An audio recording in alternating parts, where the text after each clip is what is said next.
Hey, sixth graders. So remember, each day we start class by doing 15 minutes of Moby Max. And if you get to the screen that looks like this, you'll click Sign In.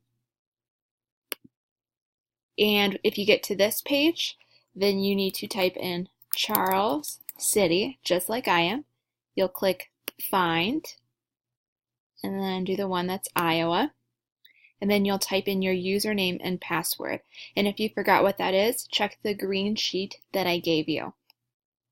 So once you get signed in, they do have the daily smile that you can read, and there is the daily challenge that you can feel free to complete if you want. Make sure that you click the second tab and that you do language. And you'll click that, and then it should get your lesson for you. If you want to do games, if you've earned the game time, you go to the fourth tab, and then you'll click Games. So sometimes I'll ask a question to the class, and then I'll say turn to your partner.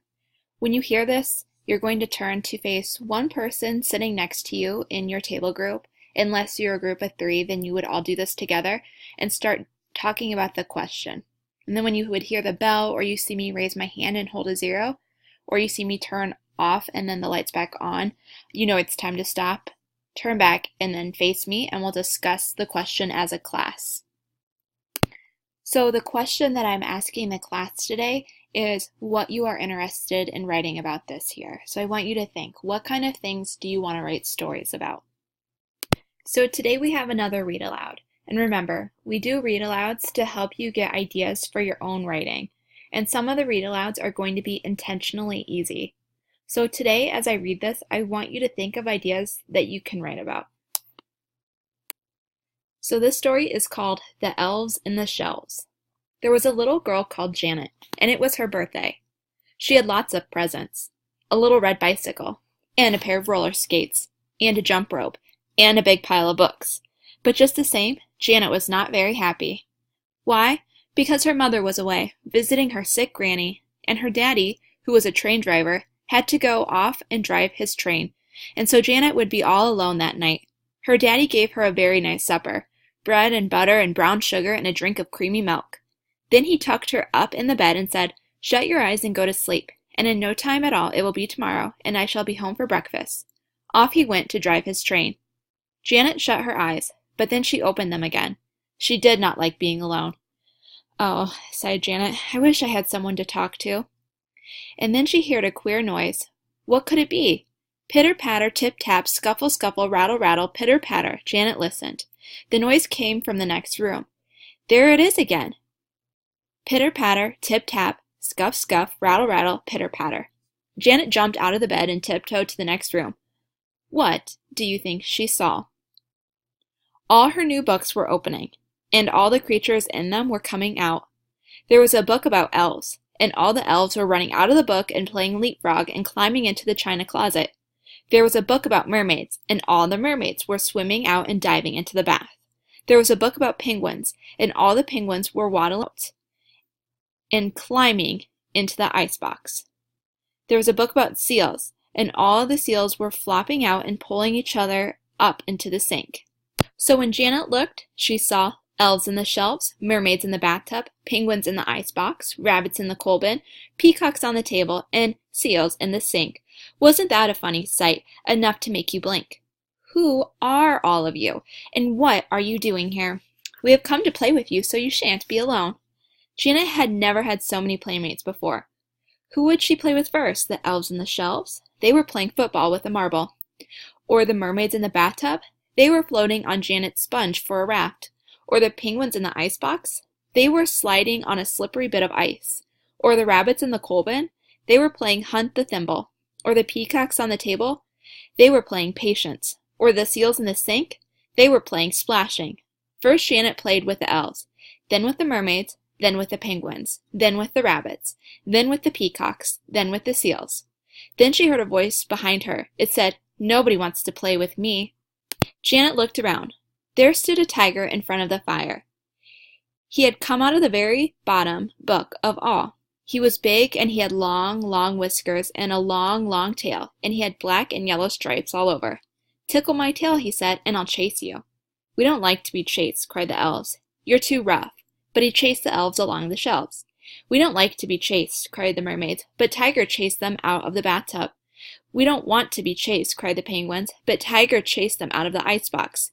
"We don't want to be chased," squeaked the rabbits, but Tiger chased them out of the coal bin. "We don't want to be chased," barked the seals, but Tiger chased them out of the sink. "We don't want to be chased," screamed the peacocks, but Tiger chased them off the table. Everyone was cross, and some of the elves were crying. "Tiger," said Janet, "you are too rough. You must play more gently." "Tell him to go back into his book," everybody cried. So Janet picked up the book and said, "Bad boy, bad Tiger, go back inside." Tiger looked and said, "I only want to run," he said, "for I can run faster than the wind, faster than the weather, faster than the fastest clouds that cross the sky together." "Please," Tiger said to Janet, "can I go for a run outside? After that I will be quiet and good and not chase the others." "I had better come too," Janet said, "to keep an eye on you." "Then jump on my back and tickle my tail." So Janet jumped on his back and tickled his tail, and he ran out the door and down the stairs and along the street and across the park, fast, faster, fastest of all. And as he ran, he sang, "I can run faster than the wind, faster than the weather, faster than the fastest clouds that cross the sky together." Then they met a man with a glass foot. He cried, "Oh, please, my hat has blown off. Can you catch it for me? For if I run, I might break my glass foot." "Pooh," said Tiger, "I can easily catch your hat." And he went chasing across the park, and they caught the hat and gave it back to the man with the glass foot, and he was very grateful. Then they saw a woman who called, "Please, can you help me? I belong in tomorrow, but I got left behind. Can you catch up with tomorrow for me?" "Easy," said Tiger, "for I can run faster than the wind, faster than the weather, faster than the fastest clouds that cross the sky together. Jump on my back behind Janet and tickle my tail." So the woman jumped on his back and she tickled his tail, and he went chasing over the country and easily caught up with tomorrow and put the woman back where she belonged. "Thank you," she called. "I'll send you a postcard from tomorrow." Then they saw a boy who called, "Help! A panaconda from the circus is chasing me. I pulled its whiskers. Save me!" "Easy," said Tiger. "Jump on my back and tickle my tail."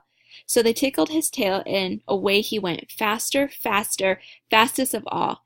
And at first the panaconda came whistling after, but soon it gave up and went back to sleep in its hole under the merry-go-round. "Thank you for saving me," said the boy, and he gave them each a nut and jumped off as they passed by his home. Then Janet said, "Goodness, there's the train that my daddy comes home on. Quick, quick, or he'll be first and wonder where I am." "Easy," said the Tiger. "I can beat a train any day, for I can run faster than the wind, faster than the weather, faster than the fastest clouds that cross the sky together.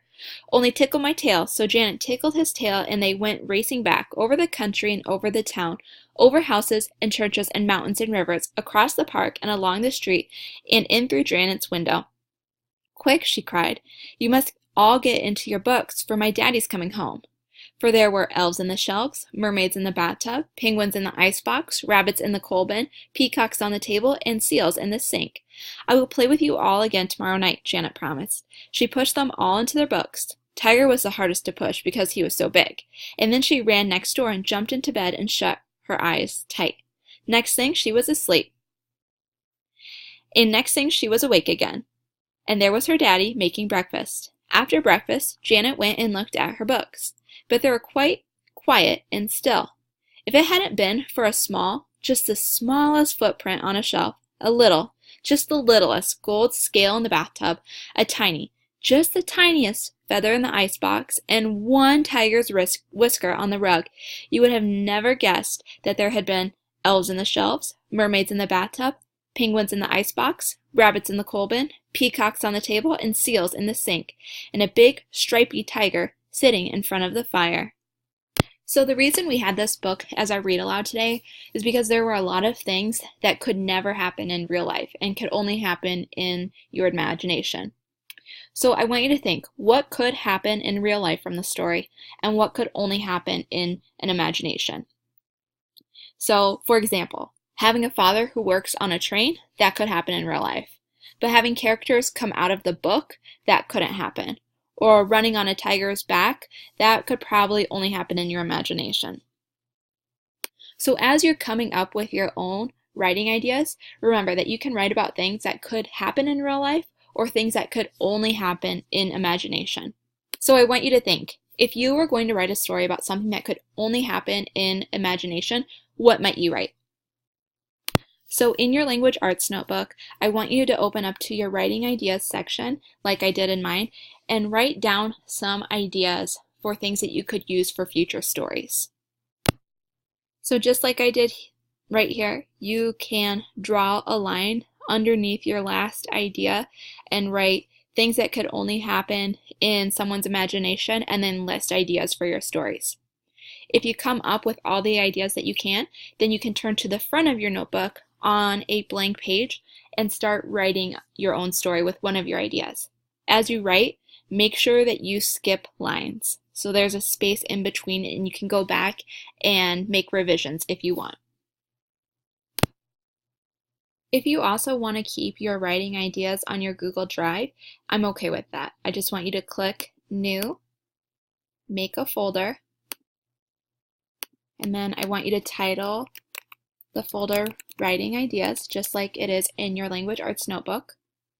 And then in your Writing Ideas folder, click New, then make a Google Doc. And then I want you to title the Google Doc Stories That Can Only Happen in Imagination. So that way you can see the title and it will help you organize all your writing ideas and you can find them quickly. And then in your Google Doc, you can just type your ideas.